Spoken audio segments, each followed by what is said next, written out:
Newegg wants you to trade in your GPU for less than it's worth. The US wants to trade in Amazon for less Amazon. And Microsoft wants to trade you better video gaming. They're fixing Windows, baby. Let's get into the hot news, everybody. I'm your Brett host. We're going to be going over the hottest tech news I can find on the internet while you enjoy your breakfast this Wednesday, September 27th, 2023. And just a reminder, we have our Cannonball for the Cure charity stream starting in 1 week. We're going to be in New York City in a week, bud. I'm excited. Oh, it's going to be so good. We have our merch to help support the funding of the event in case you want to pick up some of it to commemorate. We heard everybody's desperate pleas in the comments yesterday for I resisted this and I still stand by I hate this. A yummy, yummy Dealmaster shirt is now available on our merch store. You guys demanded this, so we got one whipped up. What have you done? I bet very few people buy this. I think this will be our least sold one out of the bunch. I don't believe you that you're actually gonna buy this and or wear this. If you rep this in public, you're a braver man than I am. And you're like the bravest man I know. Exactly. Look at this man. And look at the prices that Newegg wants to give you for their GPUs with them officially announcing their trade-in program. I actually noticed this on their website before they launched it, but the trade-in program allows you to find a new GPU on Newegg, get a trade-in offer, buy that new GPU, send the trade-in, and then they send you a refund. I'll take it. Well, so there's a couple of problems with this. Let me be clear, we are sponsored by Jawa, who has a very similar program to this. But Jawa's way of doing it is that they just give you money. Mm-hmm. You get money. Whereas with Newegg, you have to be buying a new GPU. Does it have to be a new? Yes, you cannot use this trade-in value for anything besides a new GPU, at least according to the terms right now. So it's not a gift card kind of deal? Correct. It's a refund based on a purchase you already made. So you have to pay up front the full value of your new graphics card before you get anything rectified, anything put back. And in case the GPU you traded in doesn't meet the requirements, they're gonna send it back to you. And then you still paid the full price, which is safe for them on their end, but also makes it a little less desirable in a lot of circumstances. But let's go ahead. I'm gonna clown on this, I think a little less than the mainstream internet, because I understand like Newegg has to resell it, which that's honestly my biggest question here, which they don't answer in the fact. What is Newegg doing with these GPUs? Do they have like some eBay refurbish program that they're Not doing? that I'm aware of, but they also, as far as I'm aware, retailers aren't the ones who refurbish them. It has to be the manufacturer who does it, or I guess maybe it's a seller refurbishing. Newegg doesn't have their own used GPUs as far as I'm aware. So they might be launching their own used GPU marketplace at some point. Again, that's speculation, I'm not sure. But in case you got a 2066 gig, you can get 90 bones for that. A 5500 XT, Kyle, $30, whether it's 4 or 8 gigs. See, Newegg doesn't value VRAM higher. I got 2 of them. Oh boy. But then if we scroll on down to the high-end stuff, they do not accept the latest generations, no 7000 series or RTX 40 series. A 3090 Ti will net you a cool 560 watt Dollarinos. That's 500 bones. And a 6950 XT will get you 375 bones. So those are prices. Them's is They dollars. have to lowball you. That's like how a trade-in program works. You accept a lower value for the convenience of them buying it from you, so you don't have to sell third party. But additionally, like, you typically get better value selling third party because you're not paying for the profit that Newegg's gonna get. What do you think about it? It's a mixed bag. It's an option. You're not forced to use it. That is a good thing. If you want to do it, let us know. Imagine forcing.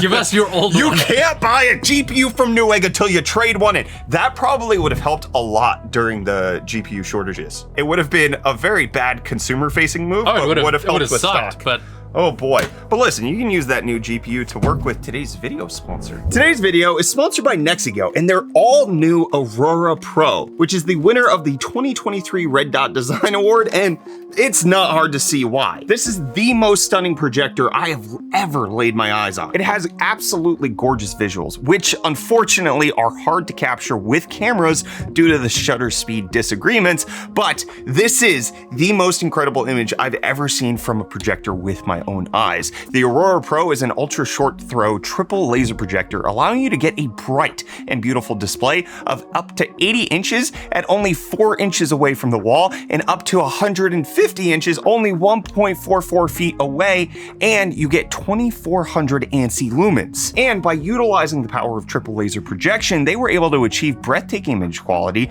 unrivaled color accuracy, and an extraordinary level of brightness that surpasses traditional projectors.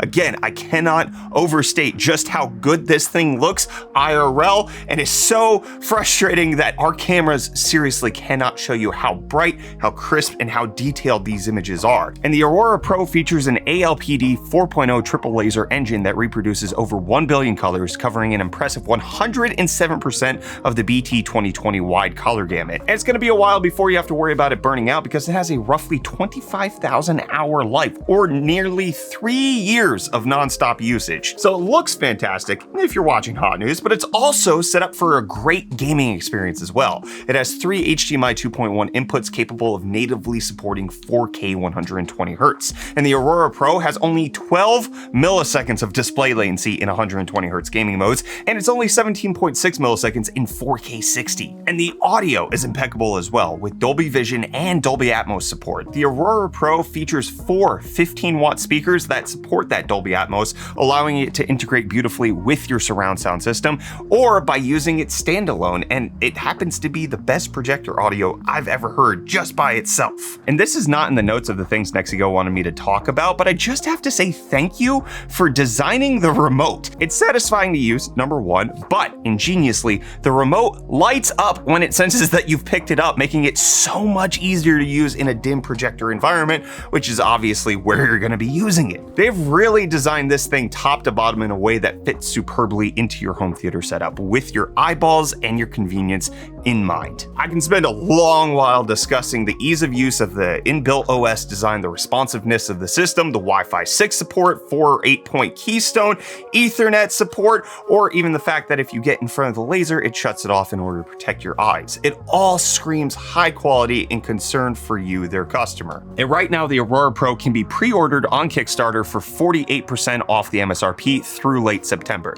The prices will be $16.99 for Super Early Bird and $17.49 for the Kickstarter special. The first batch will be delivered between October 17th and the 20th, and the second batch will be delivered between November 7th and the 10th. It's shipping to the US, Canada, Singapore, Hong Kong, and all the countries in the EU and UK. You can check out the Aurora Pro PJ92 projector by Nexigo at the link in the video description. Big thanks again to Nexigo for sponsoring today's video. That's a lot of projected brilliance, and that's exactly what's happening with Intel. Their projected brilliance is leaving. So yesterday we talked about how Scott Herkelman is leaving AMD. Now it's been announced that Ryan Shrout is leaving Intel, part of the GPU marketing team. Ryan Shrout, formerly of PC Perspective, or he still might own it, I'm not 100% sure, but he tweeted out that fall is a season for change. Yesterday was my last day at Intel. I'm going to take a couple weeks with the family. Then I'm excited to talk about what's next. It's either AI or AMD or NVIDIA.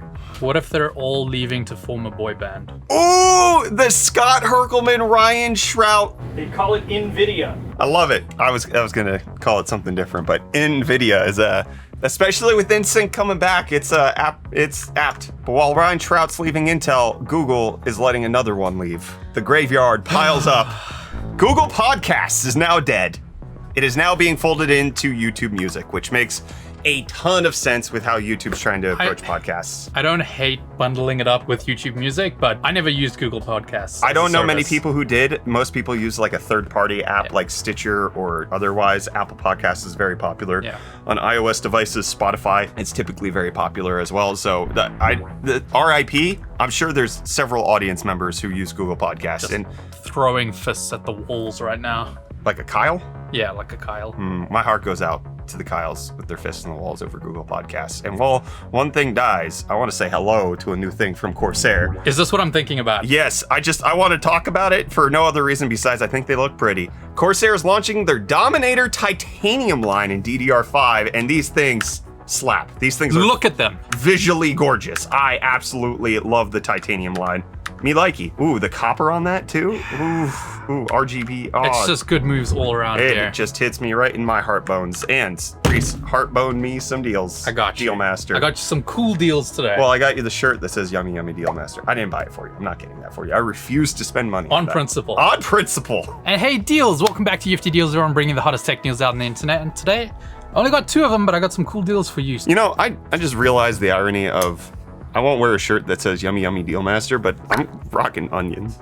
He's got the onion. It's Pizza Miss, baby. First up, we have the PC Cooler K4 CPU Air Cooler. The black edition's going for only $19.99, making it $20 off, 50% off. And honestly, one heck of a cool choice if you're doing a little budget blackout build. But what if I want to cool my Mac with it? Is that not allowed? No, it's not allowed. I quit. And then next up, we have the Antec F12 series. They're 120mm case fans where you can pick up a 5-pack for only $15.99 with the coupon applied. It's only white fans, but honestly, if you throw some RGB on there, they're gonna shine bright like a what shines bright? Shine bright like a bright man. Shine bright like a diamond. Thank you, Kyler. Shines bright like a diamond. Shine bright. Shine bright like a bright man. Twinkle, twinkle, ABCs. Now I know the place for me. And with that, the deals are done. You can find these and more linked in the video description down below. But until next time, I'm gonna hand you off back to Brett for the rest of your hot news. I do what I want, and that's what Amazon's been doing. They've been doing what they want in the US, and 17 states have come out and said, hey, No more. we don't like it. No more. So the FTC and 17 different states are suing Amazon for monopolistic practices and antitrust lawsuit coming out, specifically with regards to their fulfillment service and forcing sellers to use it, as well as depending on them and then using Amazon's marketplace for discounting and a whole bunch of other things. This is on top of reports coming out from so many different companies. I think it was Moment or Peak Design who talked about how they had a bag that was very popular. It was like the top bag on Amazon, and then Amazon just straight up copied it. Yep, I remember and then this sold it going at a down. discount, and then made it so that they were stifling competition and innovation. The FTC saying, left unchecked, Amazon will continue its illegal course of conduct to maintain its monopoly power, and that they're asking the court to put an end to Amazon's illegal course of conduct, pry loose Amazon's monopolistic control, deny Amazon the fruits of its unlawful practices, and restore the lost promise of competition. And the FTC is asking the court to consider any preliminary or permanent equitable relief, including but not limited to structural relief, necessary to restore fair competition, essentially meaning that Amazon sells off the parts of their business that actually do this. So their delivery fleet would become its own business, which Amazon says that this is wrong-headed and would hurt customers by leading to higher prices and slower deliveries, which is kind of the point, right? Like, yeah, Amazon, you've subverted other companies with lower prices to drive them out of the market, and then once that officially happens, then you jack the prices up. We've seen this in so many different places. It's a playbook at this point. Yeah, exactly. That's the general argument is, yeah, prices are low right now, but wait until you actually destroy competition. Then you raise prices. Look at Airbnb and look at Netflix. Once it all changed, now the price has got to go up to wazoo. But Amazon continuing saying the practices the FTC is challenging have helped to spur competition and innovation across the retail industry and have produced greater selection, lower prices, and faster delivery speeds for Amazon customers and greater opportunity for the many businesses that sell in Amazon store. So we'll keep you updated as this plays out. It's probably going to take a long while.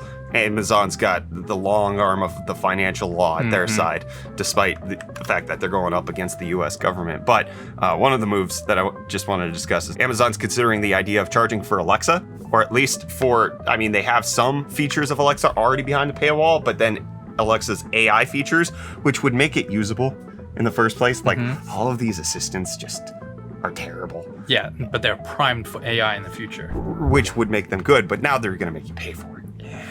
But could you imagine a world where Amazon has its marketplace as its own company, then a separate company that's the delivery vans, then the separate company that's Amazon Web Services, and they're actually all competing in their individual spaces, not powered by Daddy Bezos, just funding all of that money? Different world. Would be totally different. Would be a different world. But speaking of AI enhancements, ChatGPT getting upgraded. It can now see, hear, and speak. Terrifying. It is now real AI. Did they have to start with C? They did. It can now see things. So you can upload pictures and it can engage with that. You can upload audio and it can engage with that. And then it can also voice the conversation that you're having with it. So just step by step, marching us to Will Smith having to slap a robot. But a welcome update that I like, Spotify announcing the new Jam feature, which you and I are going to use. I guarantee it. So the Jam feature allows people to collab on playlists. So you can listen to the same thing. That's been a feature. I've been doing that for years. With the Jam, so maybe it's just the way I phrase that, but participants in a Jam session can add tracks to a given queue if you're on the same Wi-Fi, or it can be across the world where you can add the queue and then you're all listening to the same thing right there. Yeah, that's what me and I do. On Spotify? On Spotify. Wait, you're not using the Jam I'm feature. so How is confused it now. different? It curates a single playlist on the service and then you listen to it together in real time.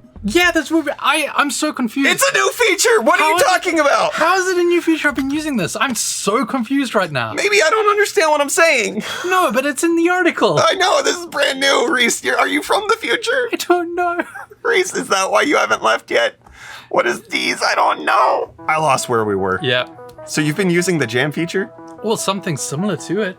Okay, I don't know how you're doing that. I don't know either. Did I break Spotify? Have you been thieving this whole time? Oh man, well let's talk about an update that nobody's excited about. The iPhone 15 continuing to have reports of issues, specifically the Pro and Pro Max with their titanium setup, just leading to very high temperatures. Reports coming out that during charging or potentially even during normal boring activities, the iPhone 15 models, because of the titanium, are just becoming too hot to touch, to the tune of 115 to 117 degrees Fahrenheit. Which is spicy. Which is spicy to touch. That's about 41, 42 degrees Celsius for you. You're welcome. Unpleasant. So there's actually some indication coming out from different analysts indicating that it's not the chip. The A17 Pro is not running at a higher TDP than the A16. That's not the issue, because it's also happening on the iPhone 15 base models. It's not just the Pros with the A17 Pro, but this is because of titanium not being as good of a thermal dissipator as the aluminum. And then because of how they bonded it together, it just leads to less ability for it to dissipate the heat effectively, so it's building up a little bit more. Oh man, that's actually problematic. So they made it light, but they also made it spicy, which for me, my hands are cold. Good in the winter. But we also have some updates on Apple's fine woven case issues. So Apple updating on what's going on with the fine woven case. We talked about how they're gross and ugly and people are demanding that they get stopped selling. Well, Apple responded in the most Apple way possible, short of offering a $30 cleaning cloth specifically for the fine woven case, saying that you may get questions for customers about the appearance of the new fine woven material, how it wears over time, and how to care for it, and saying you can let customers know. This is brilliant Apple marketing. The fine woven material is made from a luxurious micro twill with a soft yet durable suede-like texture. I just imagine Andy Bernard from The Office talking about his new phone case like this. Goodness. And then talking about how it may look different and show wear over time as the fibers get compressed with normal use. And some scratches may diminish over time, and MagSafe accessories on the fine woven case with MagSafe will leave slight imprints. This is similar to leather and many other materials, despite the fact that so many people are reporting that they had the leather cases, switched over to the fine woven, and it's a big old problem. Yeah, it's not wearing the same way in the slightest. It's kind of a worse experience for everyone. Well, speaking of bad experiences, if you have a graphics card, you're vulnerable. So reports are coming out that all major suppliers of GPUs are vulnerable to a new pixel stealing attack. What does that mean? So based on how websites do information with iframes, a GPU runs certain things and then a side channel attack can reconstruct the pixels. Again, this is beyond my depth of being able to communicate what exactly is happening, but you see on the left, that's the image that was displayed, and then this is what was reconstructed from the side channel attack using the iframe information. So this affects Apple, Intel, AMD, Qualcomm, ARM, and NVIDIA, all 6. Because when I read the 6, I was like, we've got 2, and then I remembered Intel. And I was like, who are the other 3? But the thing to note here is that you probably don't need to be worried about it, because number 1, you have to download a file in order to make this happen, which don't download sketchy files, but also you can only have it work on Chrome or Edge Chromium browsers, because you have to allow cross-origin iframes to be loaded with cookies, you have to allow SVG filters on iframes, and then you also have to delegate rendering tasks to the GPU. So not everybody's vulnerable in the exact same way. Additionally, there's other mitigations that Google could potentially make to the browsers to fix this, and you just don't download sketchy files. You're your safest antivirus. Practice safe internet. practice safe internet, and practice faster FPS on your gaming PC. Microsoft's letting you do that with their new Caso setup. 15 to 16% faster FPS, 27% display latency reduction. These improvements are coming thanks to the fact that they have finally figured out how to work with hybrid GPU designs. Okay. So with Intel, you know, having integrated graphics, or AMD having integrated graphics specifically on laptops, but I'm hoping this might bring me some improvements when it comes to the desktop as well, because I've had some issues running an iGPU with a discrete GPU. But the way it works is that it somehow replaces the need for the mux switch, which is used with high-end gaming laptops to control whether you're using the iGPU to run the screen or you're using the dedicated GPU. And all of that just makes it so that they see faster FPS, reduced latency, as well as a 45% decrease in timeout detection and recovery events, meaning it's more stable as well. So this is expanding its reach to DirectX 12 in 2023, and Caso is now supported essentially in everything on Windows 11. There's no minimum GPU requirements. This should just work to make things better for faster gaming. I'm totally on board with this. This is good job, Microsoft. Absolutely, and I'm sure this actually might help you. I don't know, no, because you probably don't use a mux switch for your eGPU when you're running your I was thinking about my eGPU. But it's still a similar situation. I'm not 100% sure if this is going to help you out, but I really, really hope that there's good support in Windows for making sure that multiple GPU setups can swap properly to make things better, more efficient, faster, which is what we're trying to do here at Hot News. Let's get into the comment response. Goofing around, great name, especially the way it's spelled, saying Jerry's video is just more proof that you should never put your phone in your back pocket, which that's not what Jerry Rig Everything's video is about. It's about the fact that you shouldn't sit on your phone. Yeah, I mean, you can put your phone in your back pocket, just take it out before you sit down. Some people forget. Yeah, but one of the responders saying, I only restore it in my back pocket. I've developed sense for it being there, so I can always detect when it's not there. So it's not easy to pickpocket me. Skills that you need to have. I was also gonna ask who puts their phone in their back pocket, but then I realized not every human gets deep front pockets. Like, so you gotta slide it back there, which just don't sit on your phone. That's the problem, not putting it in the back pocket. Diamond Cloud saying, what did I do to deserve 30 minutes of UFD tech this morning? It's a good day to be alive. You know what you did. Braderly saying, really happy how translucent colors are coming back in, waiting for it to hit PC peripherals. I'm with you there. I'm completely with you there. I didn't even think about that. They just have to get the vibe right, and it could be so good. I can see that working. Zach saying, if they have to change out the phone cases once a day, please, Apple, tell us how this is environmentally better. That's a fair point. Well, if they're carbon neutral, net zero carbon, no matter how many you throw out. And no, it's definitely waste, I agree. Al Heber saying, imagine if car companies started adopting electric vehicles early instead of lagging on the technology, and we were like, they're forgetting their history. What do you mean, imagine if we were like? That's exactly why it happened that way. People pushed against it because we don't like new innovation. Change is bad. It's frustrating sometimes. Mohawk Ninja, great name, saying, speaking of default features, anyone else remember having to download a flashlight app on your phone back in the day? Yes, and that's how I learned that torch means flashlight, because we don't call it that here in the US. Do you guys not? No, we just call it a flashlight. I mean, some people call it a torch, but ubiquitously it's called a flashlight. I guess. And you guys call it torches. That's just something I didn't even think about. Yeah, that's not at least where I grew up, that's maybe a regionally different thing. Rivet Head saying, I love how all these reports go from boomer to millennial and skip over Gen X completely. It's like my generation has never existed at all, ever. I feel like there's a name for you guys. What is it? Yeah, I forgot. I don't know what it stands for. Mr. Guillotine saying, Brett coming through with the rare acknowledgement that Gen X even exists. Thank you, sir. Thank you. I'm aware. My parents are Gen X. I'm a millennial. I'm a father to a Zoomer and 2 Gen Alphas. So I've got the gamut in my immediate. Spread. Yeah. So I pay attention to what's all going on there. Okay, this next one's for you, Reece. David coming in and saying, you and Philip DeFranco reading comments and discussing them at the end of the video is great. I'd imagine that pushes or improves engagement too, like the segment. He does this? Yes. You watch Philly D, right? Yeah. I haven't watched him in ages. When did he start doing this? Not long ago. After we started? No. Okay, because he's been doing it a little while. Okay, because he started doing the introduction of the major articles at the beginning after we started doing that. So I'm wondering, like, is this another Linus situation where they take my hot news gaming and then also take my nonstop stream ideas from me? Which is just a joke. They didn't do that. I'm kidding. we're getting 100 screwdrivers. I'm so excited. Malignant saying, thank you for making me proud to be a millennial, even just for a moment. Hey, you can't own a house, but you can own cybersecurity, Zoomers.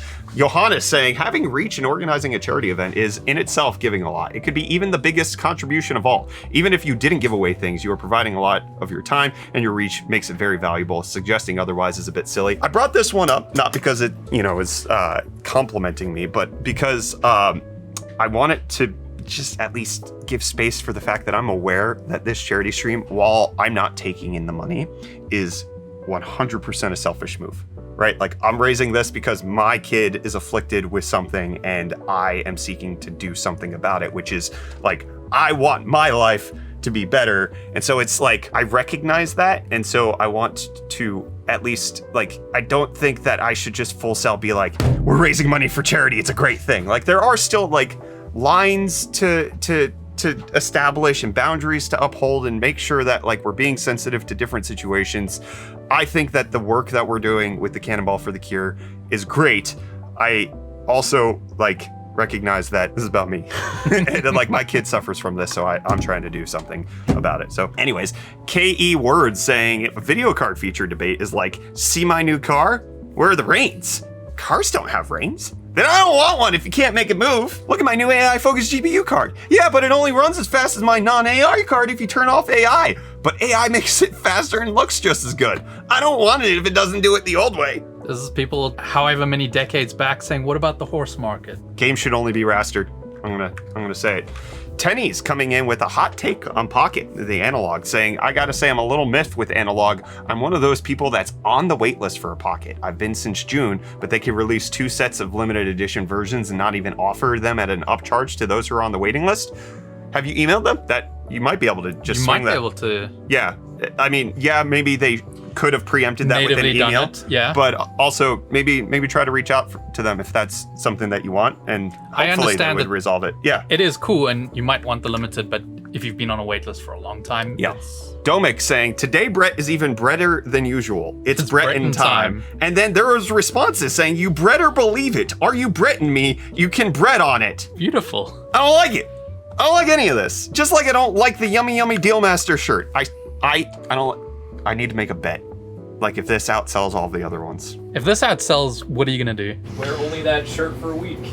I'll do you one better. If this is our best seller, I will wear it. And from the first hot news at the end of the Cannonball until the end of the year, every single episode. Do your thing, internet.